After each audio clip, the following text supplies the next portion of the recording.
I've said many times on different podcasts that it's the last true religion. If you don't have a strong barrier, if you don't have a yes and a no, you don't have a religion. If you tolerate everything, you stand for nothing. And if you believe in God and you say, I believe in God, but I'm not a Muslim, I'm going to say, okay, that's fine.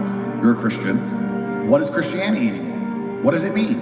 You can go to a Christian country, and America, let's say, for example, and you'll get in more trouble for insulting George Floyd than you will for insulting Jesus Christ. Yeah, for sure. You can walk down walk down the street with a t-shirt saying Jesus is gay. Girls barely go to church. If they do, who knows what they were doing the night before. None of it means anything. And then if you go and find a Christian that says this trans person has changed gender, what do you think about that? Christians are so soft, they're going to go, well, I hope he finds redeem, and I hope he finds guidance. What's the point in a religion if you're too afraid to say what you believe in, or afraid to stick up for it, or afraid to defend it? Then what's the point in any of it? You see how the world is behaving. Evil, my beloveds. But you know why all these things are happening? Because majority of people have walked away from the Lord Jesus, drifted. I'm talking about Christians. Have walked away from the Lord Jesus. Man, if you're this warrior, why don't you go and face the world's current and be a man and talk like a man? Instead of attacking your brother Christian, shame on you. So you come and attack a Christian because you know I'm not going to retaliate, yes? So you say, oh yeah, because the Lord taught us to love one another. But you have no guts to face the world because you're a coward. That's why you don't talk about what's happening. Go now and say to your government, why are you embracing LGBT? If you're a man and if you're a Christian, go. Stand and face your government. Shame on you, cowards.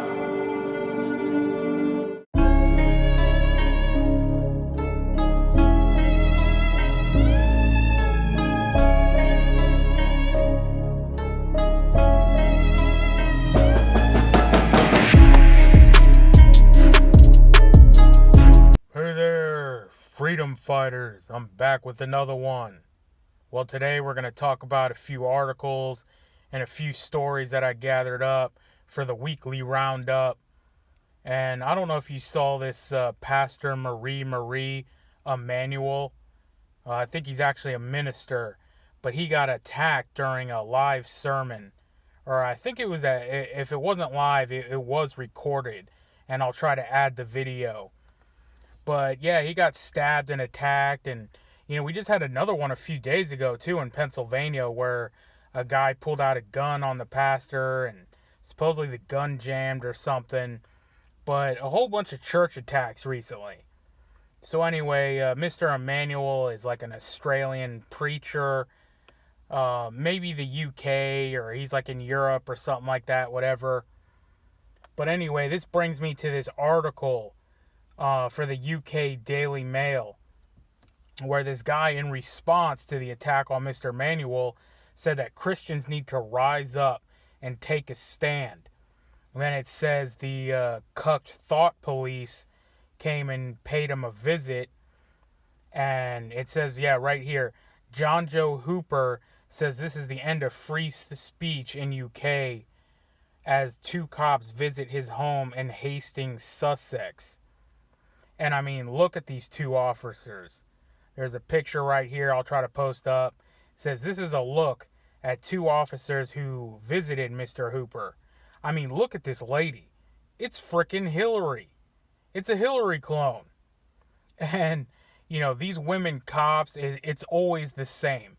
They're a member of the woke Karen squad. And in this case, this is like literally Star Wars, the Clone Army. Hillary edition. I mean, are they churning these things out in a factory? I mean, with all these Karen videos coming out recently and everything, I wouldn't be surprised. But, and then this guy here has the most blank-faced order follower look I've ever seen. I should put a little chat bubble on him and say, just doing my job, bro. Following orders, dude.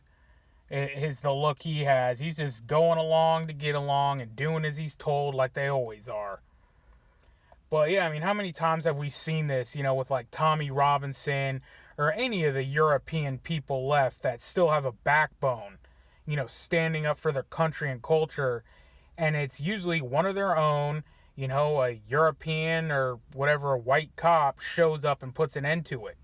I even watched a video one time where there was like at one of these protests or something, and the migrants were literally beating the British people in the streets, the whites, and they're fighting back, and the cops come and break it up and arrest the white people. I can't even remember where that was. It was actually, I think it was during the recent Dublin, Ireland attack or something. And I'm just like, how can you support the police anymore when they're arresting you as your invaders take over? I mean, it's the same thing here in America, all the stuff going on, but I mean, imagine taking a lecture from this Hillary cop. Mr. Hooper, are you online talking about the jihadis? Saying Christians need to rise up, and we love our jihadis. Do you not like your new replacements, mate? I mean, it's an absolute joke, man. And that's what it is. And wait until it's the invaders themselves doing the policing. I mean, we covered here in the States, they're giving avenues for the illegals to become cops. We talked about this. They're going to be the ones enforcing your free speech. They'll be doing the same thing here sooner or later. Have you said MAGA? Were you talking about building the wall and mass deportations? Well, you can't do that. And they'll be the ones disarming you on your traffic stops. You pass a stop sign or didn't use your blinker. Well, are there any firearms in the vehicles, sir? I mean, imagine if this guy had firearms. In the UK? No, that ain't happening. They probably rummaged through his kitchen. This knife looks a little too sharp. You're not planning on doing anything, are you, Mr. Hooper? These knives, you sure have quite a knife collection in here. We can't have that, yet the jihadis are literally like beheading people in the streets. But it doesn't matter about that. It's these radicalized white Christians that are telling people to stand up for their country and their culture that's the problem. Well, yeah, then they also sent him a social worker. It says here is pictured the mental health worker, government counselors. And if I were to, caption this, the only thing you can say about this is soy. Pure soy. And, again, you're going to be taking a lecture from this guy of, how is your mental health and how are you feeling? And they're going to try to re-educate you and tell you how your beliefs are bad. And you're supposed to just sit there and nod your head and take it like a good little peasant. And again, men aren't taking a stand. They're being weak. And this is why Muslims win. I recently did a video about that. And yeah, I mean, this is pretty much why, man. Everyone is just, cucking out. It's unbelievable. And then I got some other articles here about recently Khan just won his re-election in London. And there was a whole bunch of elections, and they all went Muslim. There's a video going viral of the mayor of Leeds who just got elected. Another Muslim who was celebrating October 7th and chanting Allah Akbar when he won the election. Birmingham went Muslim. Oxford. A bunch of these places. In which I always said, man, look out, because when the demographics change, it's over. And these people aren't voting on anything. Like, they're not voting on policy. Because most of the time, the left that these people are running on, they don't agree with the policies of the left. And I saw this, within, I had friends, black friends during, 2008 when Obama was running that knew nothing about the policies. And they disagreed with a lot of the stuff he ended up doing. But when he was running, all I could hear was Young Jeezy blasting in the background. And it's, yeah, my president is black, my Lambo's blue. And if you don't know about that song, then good for you. But yeah, I heard that a lot. And that's all it was. They were voting purely on race.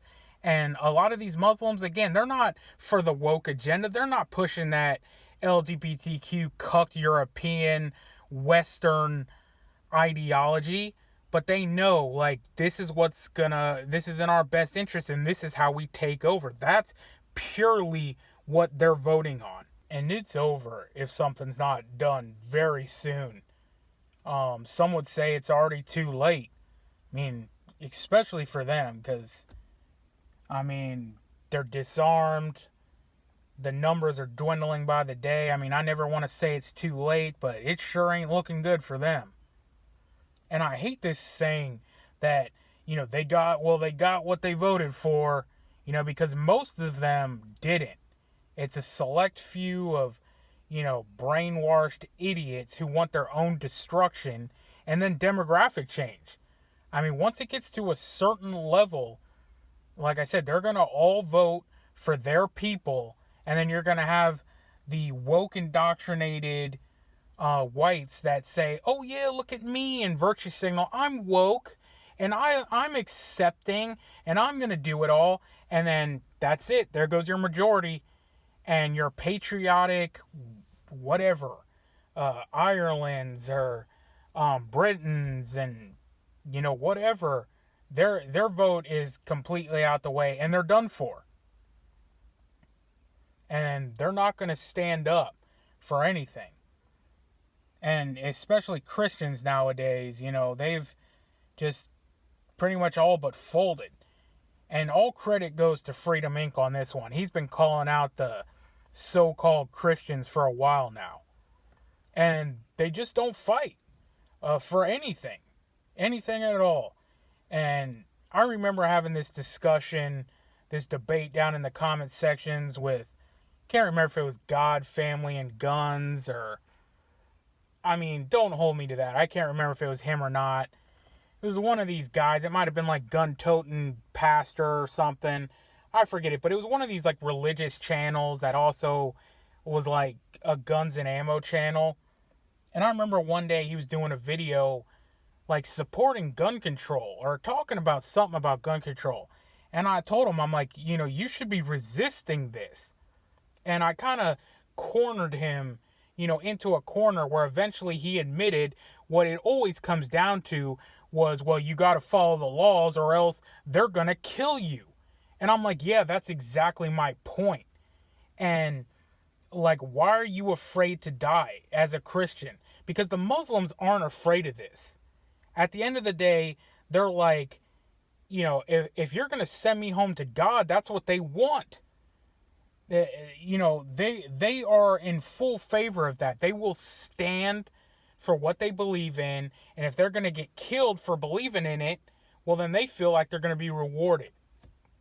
And, Freedom has said before, Freedom Inc. was like, Christians, all they worried about is just breathing one more day. Just living to the next day, but they stand for nothing. I remember watching this one Andrew Tate clip where I can't remember exactly what he said, but he was like, Christians are weak. And if you don't believe in anything or you're not willing to stand for anything, then you don't believe in anything at all. And you're not really a Christian and you don't really believe in God. You're not a defender of Christ. You're not a warrior for Christ. And he said something like, if you say something about BLM or talk about George Floyd, you're going to get in more trouble in America than if you walked around, if you went to church with a Jesus was gay shirt, they probably wouldn't do anything about it. They would just be like, oh man, that guy's weird and like, what's he's doing? But if you talk up against the current agendas, you will be shunned in your church nowadays. Most of the time, they're flying the rainbow flag. They're doing this. They're doing one of your members of the church, want to have a same partner wedding or something like that. They're like, oh yeah, we'll make, accommodations, or little Timmy is gay, they might say like, yeah, we need to do, have some guidance or help them in the right direction. But overall, they're just going to be like, oh yeah, it's all fine. The church has changed its stance now. The Pope has recently came out with all this stuff. Abortion is fine. Same-sex marriage is fine. Well, then what is Christian? What is Catholic? Explain it to me. What does it even stand for anymore if you don't stand on your beliefs? And Andrew Tate was saying that, and this is kind of what my point was in that Muslims win video, is they are a hard and firm no. We don't do that here. That is unacceptable. That's not happening. And we don't do that. We don't stand up for anything. But all right, yeah, we're getting kind of long-winded here, but this other article is talking about the new bill to stifle free speech. Forget exactly what it is, but it was like the Anti-Semitism Act or something like that. And I saw Tucker's post on X. I just got on X, by the way, redid my Twitter account. So if you guys have one of those, follow me at Fighter1861. And this is a good time to say, if you're still here, hit the like button, share the content, and drop me a subscribe. I would greatly appreciate that. But yeah, I saw the message with Tucker where he's like, this rule actually bans passages of the Bible. And, they've already been banning speech and stuff like that. And we've covered this before. There's no such thing as hate speech laws. You can say whatever the hell you want. And Kristi Noem recently did that in her state. And by the way, she's done. I was pissed off with her when she did that. Because I don't care who, you don't want to be talked bad about. Because you have criticisms of someone that Kristi Noem loves, or any politician says, oh no, we love these people. What happened when Ilhan Omar comes out and say Allah and his people are the chosen people and you can't talk bad about them? Are you going to follow that? Are you going to live under Ilhan Omar's thumb and what she thinks you can't talk about? No, that's not America. You can talk about whoever you want to talk about. And no speech is illegal. Sticks and stones might break my bones, but words will never hurt me. That's it, man. It's said and done. But yeah, so even passages in the Bible will be illegal under this new law. And yeah, like I said, Kristi, she's done. After that, book she just wrote came out saying she shot her dog, and then the free speech thing, she's looking more and more like, again, just one of these tyrants, rhinos in sheep's clothing that don't believe in freedom. They don't believe in any of this stuff, man. They just believe in ruling you. And I think DeSantis signed one of these bills as well. It's all this con ink. The conservatives are backing it all. They support it all. But yeah, man, we got pastors being attacked, historic churches being burned to the ground, religious statues being desecrated, demographics destroying history, traditions, and cultures. And Christians, you don't have to bend over. You don't have to lube up. You don't have to cuck. You don't have to roll over and die. Nothing says that. So yeah, I'm probably going to call this episode what the guy said. Christians, rise up and take a stand before it's too late. Yeah, and say it loud and proud. Christ is King. And you know what the message has always been? We are on our own and no one's coming to save us. So get right with God, because only God can save you. Freedom Fighters out. You want to turn Christianity into the doormat religion of the world for wimps and what for did cowards. Jesus do on the cross? I don't follow that kind of Christianity. My your Christianity is not the cowardly, wimpish Christianity that you want to make it. My Christianity is the Christianity that defeated Islamic Jihad 3 times. My Christianity is the Christianity that conquered the Roman Empire. My Christianity is the kind of Christianity that defeated the pagan Vikings and the northern pagan tribes. My Christianity is the kind of Christianity that defeated the Ottoman Empire, that defeated the Arab invasion of the 7th century, that defeated the Arab invasion in Andalusia, in Spain. Christianity. Do you see? A European, Eurocentric, racist he sees Christianity. it. Oh no, That's what this is where you're wrong, because the Ethiopian Christians who follow my kind of Christianity defeated the Muslim invasion from Somalia and Egypt. My Christianity is the one followed by the Armenians and the Georgians who defeated the Persians, Zoroastrians, and the Muslims. My Christianity is not for wimps. You're complaining about it because you are.